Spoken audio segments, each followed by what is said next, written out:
Le Bobard Total 2, le retour. Le vendredi 15 novembre 2013, un homme menace un employé de BFM TV avec un fusil. Le lundi suivant, un collaborateur de Libération est blessé par balle. Dans le milieu journalistique, c'est l'hystérie collective. La liberté de la presse est menacée. D'ailleurs, Nicolas Demorand nous l'affirme.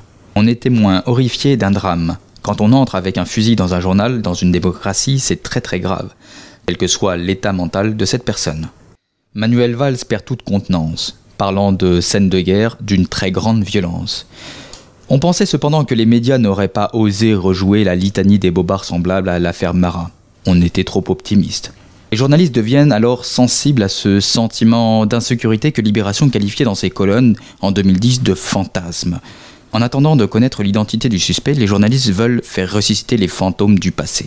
Le Figaro ouvre le bal avec l'attaque de l'OAS. La bête immonde n'est peut-être pas encore morte. Cet homme serait blanc. D'ailleurs, aucun média ne s'est privé de rappeler que le suspect était de type européen.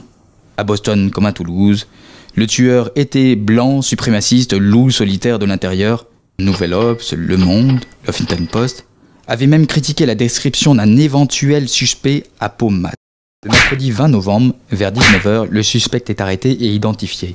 Il porte le nom d'Abdelhakim Dekar. Il appartient par ailleurs à l'ultra-gauche, manque de chance. Comme dans l'affaire Marat, il s'agit alors de comprendre le passé de cet homme. Le Monde et le Nouvel Observateur se livrent alors à des interrogations, sa vie, son profil psychologique. En revanche, aucun journaliste ne va aborder la question de son appartenance à l'ultra-gauche. Le personnage devient énigmatique. Nous avons eu Marat, le petit gars de la cité au visage d'ange.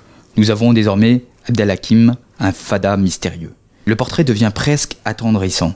Jugez plutôt. Moi je pense que ce type, il avait un besoin de reconnaissance incroyable et il était vraiment tordu dans sa tête. Je pense que Descartes a une haine, enfin une grande folie et une haine qui est montée petit à petit contre la société, contre les médias, contre les banques, contre les hommes politiques.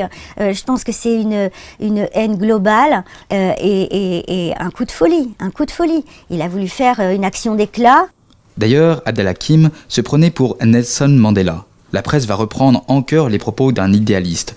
Je suis profondément rousseauiste, je suis pour l'égalité, je suis un indigène.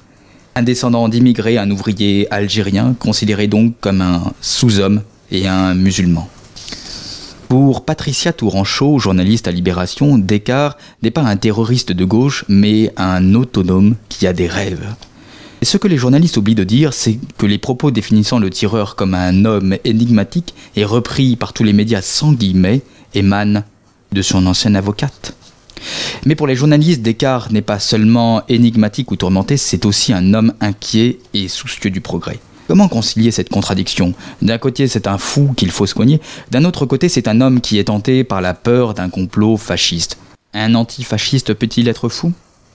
Enfin, il faut prouver malgré tout que c'est l'extrême droite antisémite teintée de sentiments religieux qui est le monstre le plus sanguinaire.